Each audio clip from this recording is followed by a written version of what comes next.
It's rolling. Is it true you learned about the lockdown in Los Angeles for COVID like 2 weeks after it happened? It's true story? Yeah, that's a very true story. I was in the desert. Yeah, I was on a meditation retreat, and I came out, and the whole world was locked down. Wow. Yeah, it was like Rip Van Winkle. So the big question, does Spider-Man exist in Morbius universe? I would like to think he does. Mhm. Yeah, that would be nice. And that's what's fun about these movies. You never know where you're going to end up. So if you could choose, which Spider-Man would you like to fight? I think I like Tom Holland's Spider-Man.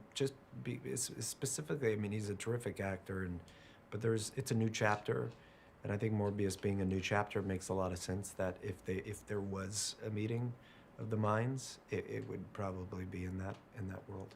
Well, thanks for being here. It's really cool that you came to Paris to talk about the movie and that you meet fans like this in different cities. Do you like to do that, to go and meet fans?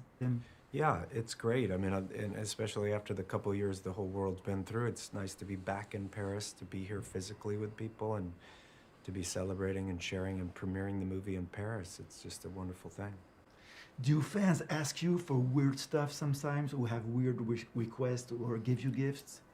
Absolutely. Yeah, people ask me for all kinds of strange things. Like what, for example? I mean, I don't have an example. I don't know. Yeah. And about gifts, they give you gifts also, or? Yeah, Yeah. we get lots of gifts, especially for the band 30 Seconds to Mars. People give us poems and books and a lot of tattoos. You know, people ask me sometimes to write something or sign them, and they get a tattoo. I mean, that's pretty unique. Mhm. So once again, for this movie, you transform yourself. It's something you really like as an actor, to really incarnate a character as much as you physically can. Yeah, I do. I love a good transformation. I love a good challenge.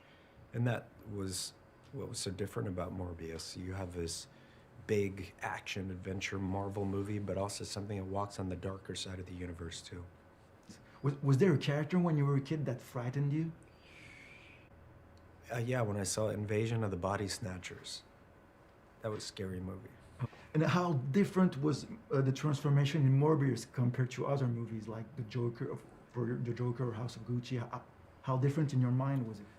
I mean, they all have a similar process, but the characters are so different from one another. So, you know, when I took on Morbius, I just started at the beginning, looked at all the source material, read all the comic books, and I really just went on a journey to uncover who this person was. And I read you really met with people who had diseases to learn a little bit, or Yeah. how Yeah.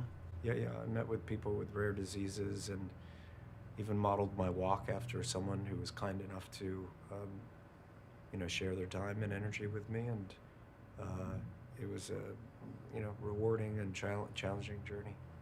You never felt you went too far for a role, or that people around you were afraid for you physically or emotionally? I mean, I'm sure people were afraid.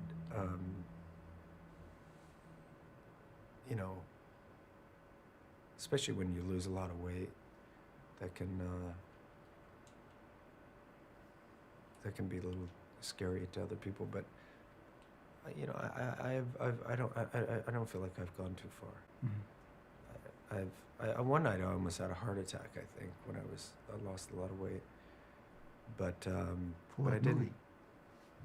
Dallas Buyers Club. Oh yeah. Yeah. Have you ever disguised yourself in real life to go out incognito? Yeah. I've disguised myself before. Like what? Like with? I'm pretty good at it.